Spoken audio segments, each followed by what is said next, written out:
کیوں؟ کیونکہ مکتب اچھا نہیں تھا. آپ اپنے مکتب کو مضبوط کریں. کریں گے انشاءاللہ. یہ دلی والی جماعت ہے نا ساری، اور بھی لوگ ہوں گے جو پردیس میں 4 پیسوں کے لیے وقت گزار رہے ہیں. سب سے گزارش کروں گا، لوگوں اپنی جان کا صدقہ دیا کرو. اپنی جان کا صدقہ دیا کرو. قدم قدم پہ خطرے ہیں، قدم قدم پہ دشمن ہیں، قدم قدم پہ حاسد ہیں. ہماری موت پہ آج افسوس نہیں ہے. کتا مر جائے تو پورا ملک نوحہ کرتا ہے، اور مسلمان مر جائے تو کسی کے کان پہ جو نہیں رہتی ہے. میں نوجوانوں سے کہوں گا اپنی جان کا صدقہ دیا کرو. اور صدقہ یہ ہے، ایک طریقہ بنا لو. میں زکوٰۃ نہیں بتا رہا ہوں آپ کو. کبھی آپ کہیں کہ صاحب یہ 2.5% سے اوپر نکل گیا مثلا، میں صدقہ نافلہ کی بات کر رہا ہوں. آپ اصول بنا لیں، ہم ہر مہینے جتنا کمائیں گے اس کا 5% اٹھا کر کے اپنے مکتب کے لیے نکال کے رکھیں گے. سبحان اللہ. ہر نوجوان 1% نکالنا شروع کر دیں. 1000 کمائے تو آپ اس میں سے 1% نکال دیں.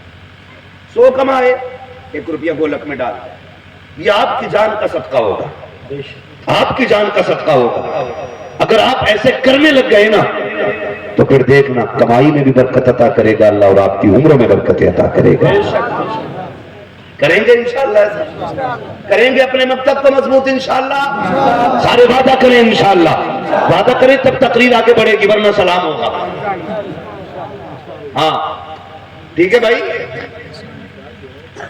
توجہ ہے سارے لوگوں کی. کریں گے انشاءاللہ. آپ نے دعوت دی ہے تو آپ کو ٹارچر کروں گا میں فیس ٹو فیس بیٹھ کے. آپ کو تکلیف ہوگی باتوں سے، میں بولوں گا صاحب. تو کوشش کریں گے ہم اپنے اداروں کو مضبوط کریں گے انشاءاللہ.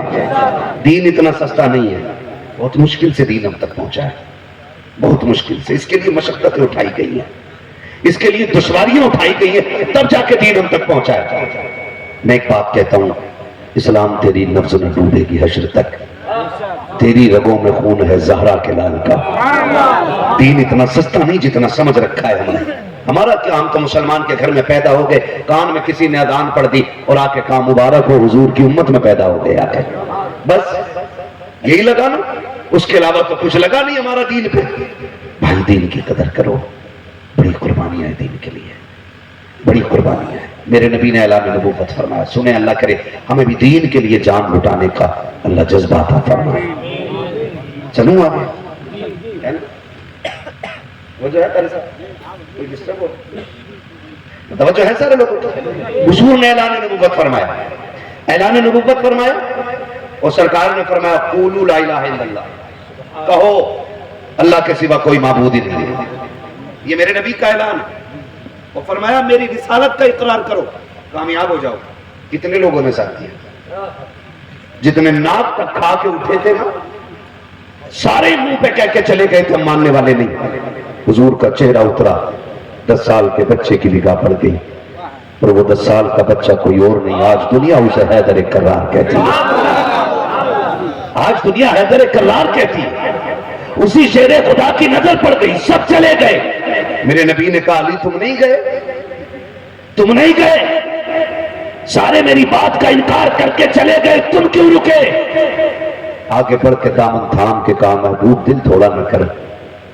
ابو جہل نہ ہی مانتا نہ مانے، اتبا نہیں مانتا نہ مانے، علی تیرے ساتھ کھڑا رہے. 10 سال کی عمر میں حضرت علی نے کہا میں آپ کے ساتھ رہوں گا. اعلان نبوت کرنا تھا، ایک کوہرام مچ گیا. غیر تو غیر اپنے بھی جان کے دشمن بن گئے. ابو لہب جیسا چچا بھی حضور کا دشمن ہو گیا. اتنی مشکل سے دین ہم تک پہنچا، یہ بتانا چاہتا ہوں. میں سلام کرتا ہوں ان نوجوانوں کو جنہوں نے خون پسینے کی کمائی لگا کر کے آج یہ دن دکھایا گیا کہ مجھے اور آپ کو اللہ اور اس کے رسول کی باتیں کرنے کا موقع مل رہا ہے.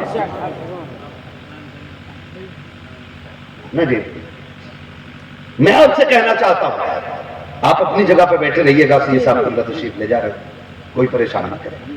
توجہ ہے سارے لوگوں کی. مصیبتیں اٹھائی گئی. آج ہمارا کچھ دین پہ نہیں لگا ہے، کوئی قربانی دین کے لیے نہیں گئی ہے. لوگ دشمن ہو کے جان کے سب نے اکٹھے ہو کے کہا ابو طالب، عبد المطلب کا انتقال ہو چکا تھا، تو حضور اپنے چچا جناب ابو طالب کی کفالت میں.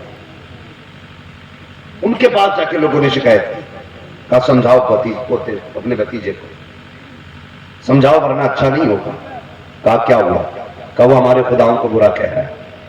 چچا نے بلایا, بھتیجے بات کیا ہے؟ حضور نے بات رکھی. کہا یہ لوگ آئے تھے کہہ رہے تھے جو مانگو گے دیا جائے گا. میرے نبی نے کیا کہا؟ میرے آقا کا جواب سنے اللہ کرے یہ دل میں بات اتر جائے. کہا چچا اگر یہ میرے ایک ہاتھ پہ سورج رکھ دے اور دوسرے ہاتھ پہ چاند رکھ دے اور پھر مجھ سے کہیں دین کی تبلیغ چھوڑ دے, حضور کہتے میں چاند سورج چھوڑ دوں گا مگر حضور کہتے میں دین کی تبلیغ کرنا نہیں چھوڑوں گا. یہ میرے نبی کا جواب. اور پھر اس کے بعد جب یہ جواب مل گیا ذلیل ہو گئے. آ کے حضور کے چچا سے کہا کہ ہم جان لے لیں گے ان کی. میرے نبی کے چچا نے کیا کہا؟ کہا ہوش کے نہ پون لو, ہلکے میں مت لینا, میں ساتھ کھڑا ہوں. اور جب تک میں ہوں کسی کی ماں نے دودھ نہیں پلایا میرے بھتیجے کا ایک بال بھی بیٹا کر سکے. تو رسوائیاں اٹھانی پڑی. پھر کیا ہوا؟ پھر مصطفیٰ کے ساتھ بائیکاٹ کا انہوں نے اعلان کیا. سوشل بائیکاٹ آقا کا کیا گیا. تحریر تیار کی گئی اور تحریر ایسی تیار کی گئی کہ ان کے ساتھ نہ کوئی بات کرے گا, نہ کوئی بیٹھے گا, نہ کوئی بولے گا, نہ ان سے شادی کرے گا, نہ ان کے ساتھ لین دین رکھے گا, نہ ان کے یہاں پہ آنا جانا رکھے گا. آج کے بعد نہ یہ ہمارے نہ ہم ان کے. جب یہ بائیکاٹ کا اعلان ہوا نا تو پھر حضور کے چچا نے پورے قریش کو اکٹھا کیا. کہا کہ مانگ رہے ہیں کہ اپنا بھتیجا ہمیں دو, ہم اسے قتل کریں گے. میرا فیصلہ یہ ہے کہ میں اپنی جان دے دوں گا, بھتیجے پر آنچ نہیں آنے دوں گا. تو قریش والے جنہوں نے ابھی کلمہ بھی نہیں پڑھا تھا کہنے لگے ہم تیار ہیں. حضور کا ساتھ خاندان قریش نے دیا. ابو لہب کے علاوہ سارے شاب ابی طالب میں گئے. آج میں سب سے پوچھنا چاہتا ہوں, ذرا دل پہ ہاتھ رکھ کے بتائیے یہ شاب ابی طالب کی کنڈیشن کیا تھی؟ شاب ابی طالب کی کنڈیشن یہ ہے کہ بھوک پیاس اتنی تھی کہ اگر چمڑا بھی روڈ پہ مل جاتا تھا تو مصطفیٰ کے ساتھ دینے والے لوگ اسے ابال کے, جلا کے, بھون کے, مسالہ بنا کے, پانی میں پکا کے چمڑے بھی کھا جایا کرتے تھے. آج کتنے وقت کی روٹیاں ہمارے گھروں میں, 6 ٹائم کھانے والے بھی آج دین کے بارے میں نہیں سوچ رہے. حج کر کے آ گئے تو بس سوچ بیٹھے اب تو ہم جنتی ہو گئے, اب کچھ کرنا ہے ہی نہیں. ہاں جی, اگر 5 ٹائم نماز پڑھنے لگے ہو گئی دین کی ذمہ داری پوری. ایسے دین ہم تک نہیں پہنچا. آپ شاب ابی طالب کی سختیاں دیکھیں تو قسم خدا کی آج بھی رونا آ جایا کرتا ہے. 3 سال میرے مصطفیٰ نے اس گھاٹی کے اندر گزارے جب جناب ابو طالب کی ملکیت کی گھاٹی تھی. آپ اپنے ساتھیوں کو لے کر کے شاب ابی طالب میں گئے اور قریش کے دشمنی کا عالم یہ تھا مکے والوں کا کہ وہ جو بھی چیز باہر سے آتی تھی کوئی بھی چیز مصطفیٰ کے چاہنے والوں تک پہنچنے نہیں دی جاتی ہے, ان سے پہلے خرید لی جاتی ہے. اب فاقوں کا عالم یہ ہے بچے ماؤں کی گود میں تڑپنے لگے ہیں, ماؤں کی گود میں بلکنے لگے. مگر مائیں بھی کیسی مائیں تھی, اپنے بچوں کو سینے سے لگا کے کہتی تھی شہزادو رونا مت ورنہ مصطفیٰ کے دشمنوں کو خوشی مل جائے گی. وہ بچے ایسے تھے جب ماؤں نے دھمکی دے کے کہا تھا کہ دشمنوں کو مسکراہٹ نہیں دینی ہے, ہم نبی کے ساتھ کھڑے ہیں, کوئی ہمارے نبی پہ ہنسنے نہ پائے. خدا کی قسم 6 سال کے بچوں نے اپنی آوازوں کو گلوں میں دبا دیا تھا لیکن دشمن کے کانوں تک نہیں جانے دیا تھا. آج میں پوچھنا چاہتا ہوں 8 وقت کھانے کے بعد ہمیں قرآن کا خیال کتنا آتا ہے, ہمیں مکاتب کا خیال کتنا آتا ہے, ہمیں مدرسوں کی فکر کتنی ہوتی ہے, ہمیں دین کا خیال کتنا آتا ہے. ہماری قوم نے تو بے غیرتی کی چادر اوڑھ رکھی ہے. کوئی کہتا ہے یہ زکات کھانے والے ہیں, کوئی کہتا ہے یہ خیرات کھانے والے ہیں, کوئی کہتا ہے یہ ملوں کی جماعت ہے. اللہ کی قسم کھا کے کہتا ہوں یہ زکاتی خیراتی نہیں ہے, یہ وہ قوم ہے جو یہاں بھی مصطفیٰ کے ہے اور قیامت میں بھی مصطفیٰ کے رہے. سبحان اللہ. نعرہ تکبیر, نعرہ رسالت, جشن اصلاح معاشرہ, مفتی حماد صاحب قبلہ. نعرہ تکبیر, نعرہ رسالت. بدلو اپنے رویے اور دین کی خدمت کا جذبہ پیدا کرو. دین کی خدمت کیسے ہونی ہے, دین کی خدمت کیسے ہونی ہے, اس چیز کے بارے میں ہم زیادہ تر سوچا کریں. دین ایسی ہم تک نہیں پہنچا ہے, دین ہم تک بہت مشکلوں میں پہنچا ہے. آقا کریم صلی اللہ تعالی علیہ وسلم کی جو پہلی زوجہ ہیں جن کو محسنہ اسلام کہا جاتا ہے, نام حضرت خدیجۃ الکبریٰ رضی اللہ تعالیٰ عنہ. ان کے نام پہ بول دو سبحان اللہ. ان کے نام پہ بھی جو نہ بولے میں آج بس دعا کروں گا اس کی زبان بولنے کا حق ہی نہیں رکھتی ہے جو سیدہ خدیجہ کے نام پہ نہ بولے, اس لیے کہ یہ وہ ذات ہے جس کا اسلام پہ احسان ہے. تو میرے نبی نے کہا تھا لوگوں کائنات پہ اسلام کا احسان ہے, میری خدیجہ وہ ہے جس نے اسلام پہ احسان کیا ہے۔ کون خدیجہ ہے؟ کون خدیجہ ہے؟ آج 10 لاکھ روپے میں داماد مل جاتا ہے۔ 4 بیٹے ہو گئے تو ابا انگلیوں پہ گن رہا ہے، 10 گڈو پہ ملیں گے، 10 پپو پہ ملیں گے، 10 اچھن پہ ملیں گے، 10 جمن پہ ملیں گے۔ کتنے لاکھ ہو گئے؟ بولو 40 لاکھ۔ یہ سوتے سوتے 40 کا خواب دیکھ رہے ہیں۔ ایسا لگتا ہے بیٹے نہیں بکرے پالے، تو بقرعید آنے والی۔ بڑا بڑا بے غیرت پڑا ہے۔ لسٹ وہ بڈھا لیے گھوم رہا ہے گاڑی کی جو کبھی زندگی میں بلٹ پہ بیٹھے گئی نہیں۔ اس بے غیرت کے ہاتھ میں جہیز کی لسٹ ہے جسے بہو گلاس تک نہیں چھونے دے گی۔ تو کیوں مرا جا رہا ہے؟ پلائی 3 انچ والی چاہیے، تجھے کبھی بیڈ پہ بیٹھنے نہیں ملے گا، مر کتنا مرے گا۔ ہاں قوم کا بیڑا گرک کر کے رکھ دیا ہے بے غیرتوں نے۔ آج کنڈیشن یہ کہ قوم کی بچیوں کے بال سفید ہو گئے، اس لیے کہ جہیز دینے کے لیے باپ کے پاس پیسہ نہیں ہے، اور یہ ہر سال گلے میں ہار ڈال کے قیمت لگواتا بیٹے کی۔ کچھ تو اتنے چلاک مکھیے ہوتے ہیں، ہر سال کہتے ہیں رشتہ کراؤ، کہاں ہو رہے ہیں رشتہ؟ فلاں آدمی 12 دینے کہہ رہا، سوچ رہا ہے 1 سال اور بڑھا دوں پھر 15 لاکھ ملیں گے۔ یہ کنڈیشن ہے لوگوں کی۔ حضرت خدیجہ الکبریٰ وہ گئے جن کو ملکہ عرب کہا جاتا ہے۔ کیا کہا جاتا ہے؟ ملکہ عرب۔ جب حضور کے نکاح میں نہیں آئی تھی تو ان کے کپڑوں میں سونے کے تار ہوتے تھے، سونے کے تاروں سے بنا ہوا کپڑا پہنتی ہے خدیجہ۔ لیکن جب حضور کے نکاح میں آ گئی، حضور نے اعلان نبوت کیا تو لوگوں کو ہنسنے کا موقع ملا، کیونکہ مخالف ہو گئے لوگ، مذاق کرنے لگے، کہنے لگے معاذ اللہ محمد وہ ہیں جو بیوی کی کمائی پہ پل رہے۔